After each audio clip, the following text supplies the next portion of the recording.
What's up, sunshine? I'm Coy Wire. This is CNN 10. It is Tuesday, February 25th. And did you know, on this date, way back in 1870, Hiram Rhodes Revels became the first African-American to be sworn into the U.S. Senate. There's a little Black History Month fun fact for you to start the show. Now it's time to help you fuel your mind and get you caught up on the latest news from around the world in no more than 10 minutes. Lots to get to, not a lot of time to do it, so let's get to it. We start today in Germany, which elected a new ruling party in national elections over the weekend. Chancellor Olaf Scholz conceded defeat for his center-left Social Democratic Party to conservative Christian Democrats, who will now lead the next coalition government. Germany holds democratic elections, much like those in the US, but their system of government is a parliamentary one. Legislative power lies in the democratically elected parliament of Germany called the Bundestag.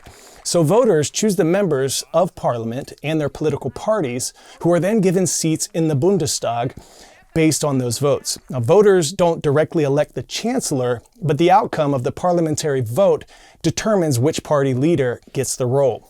Elections to the Bundestag take place every 4 years, but last November, members of the parliament, unhappy with Chancellor Scholz's firing of a finance minister, led to a no confidence vote.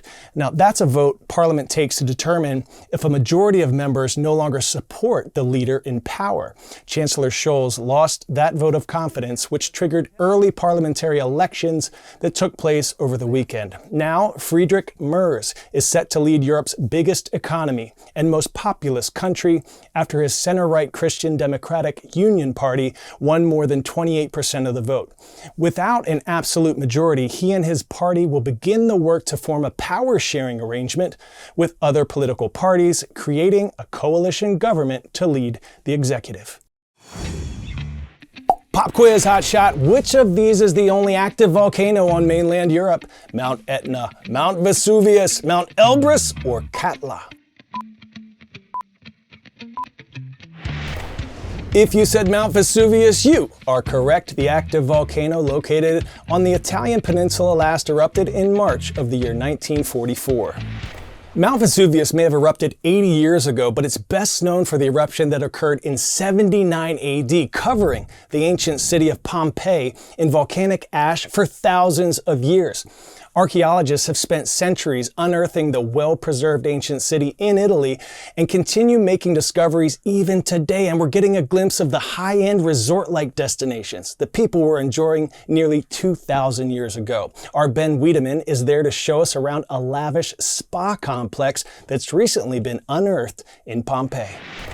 Around noon in AD 79, Mount Vesuvius began to erupt. If they were lucky, residents managed to flee. The rest were dead. For centuries afterwards, Pompeii was largely forgotten until the middle of the 1700s, when digging began in earnest. The site is so vast, and it's 13,000 rooms excavated in 2.5 centuries. There are still new discoveries. The latest, this lavish complex of baths, including a caldarium, hot room, a tepidarium, a warm room, and a frigidarium, a room with a pool of cold water, and a banquet hall. Now, one of the reasons why Pompeii is so well preserved is that when the eruption of Vesuvius took place, it was covered by this pumice, lightweight solidified lava. Running is an activity that tends to bring up some strong opinions. People either love it or they loathe it. Having said that, we're finding it's more popular than ever, with running clubs popping up in cities all over the world and marathons seeing record numbers of participants. Well, our very own health writer, Madeline Holcomb, was never a fan of running, but she did some work for us to find out how maybe we could learn to like it. Check out the tips she got from an Olympian while training for a 5K. I'm Madeline Holcomb. I'm a wellness writer for CNN, and I am on a journey to try to like running. I want to, when I wake up in the morning, feel motivated to run and not dread it like I do now. And so many don't dread running. There's been record attendance at marathons everywhere, from London to New York.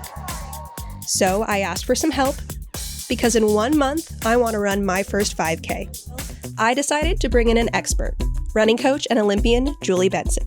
There's a saying in the running community that our sport is your sport's punishment. You know, there's still this little kind of negative connotation when it comes to running. The first 3 weeks are very tough. Honestly, that one was kind of discouraging. Start in very small segments and work the running segments up a little bit more. Try not to add more than maybe 10% to each run. So if you're doing 30 minutes of 60 seconds jog, 60 seconds walk, that's 15 minutes of running. So your next run shouldn't be much more total than 16 or 17 minutes, and just keep going that way. You will turn that corner one day and all of a sudden you're going to say, oh my gosh, I just ran 4 minutes in a row without stopping. Well, it is early, it's cold, but it is race day, and after a little over a month of trying to put running into practice, I'm excited, but I'm also kind of nervous. Of course, my competitive nature is a little bit worried that I'm going to come in dead last. 3, 2, 1.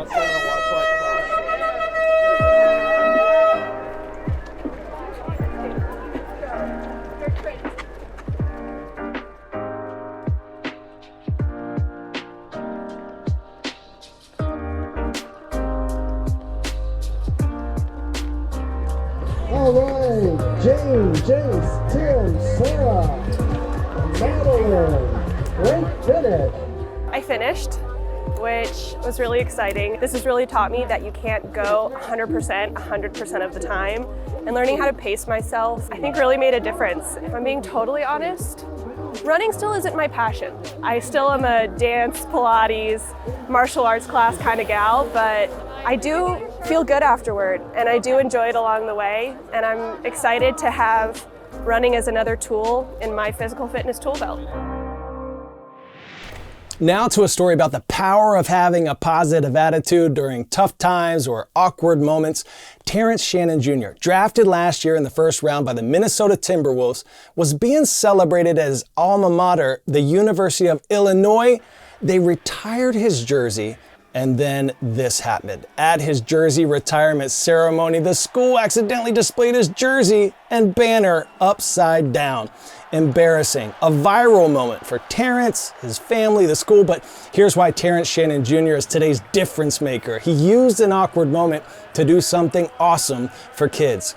He's making shirts that say, when life has you upside down, turn it around. And proceeds will go to the local Boys and Girls Club where he volunteered in college. Here's his former head coach, Brad Underwood, on how proud he is of Terrence.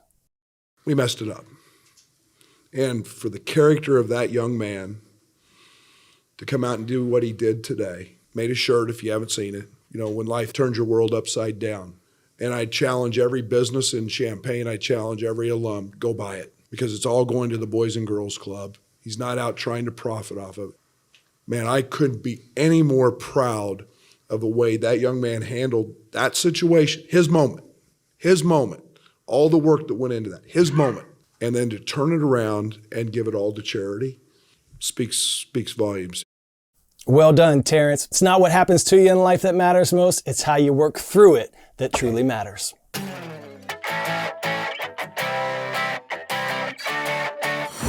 Today's story getting a 10 out of 10 is what happens when you mix horseback riding and skiing. Ski joring, yes, an actual winter sport where a skier is pulled by a rider on horseback, reaching speeds up to 35 miles per hour. Through an obstacle course, no less. Jumps, ring grabs. The Wood River Valley Extreme Ski Joring Association in Idaho had a record of 135 teams competing this year for a combined prize of $10,000. Giddy up. Our shout out today is going to Stillwell Middle School in Stillwell, Oklahoma. Rise up. And to my friends I met last week, the Spartans of Rocori High School in Cold Spring, Minnesota. What up, Lakeland? And we see you, Miss Woods. Now, tomorrow is #YourWordWednesday. You know the drill. Follow me at KoiWire on the socials. Put your unique vocabulary word in the comment section on my most recent post with your school, teacher's name, your mascot if you like. We're going to choose one fun winner to work into tomorrow's show. See you tomorrow, superstar. I'm KoiWire, and we are CNN 10.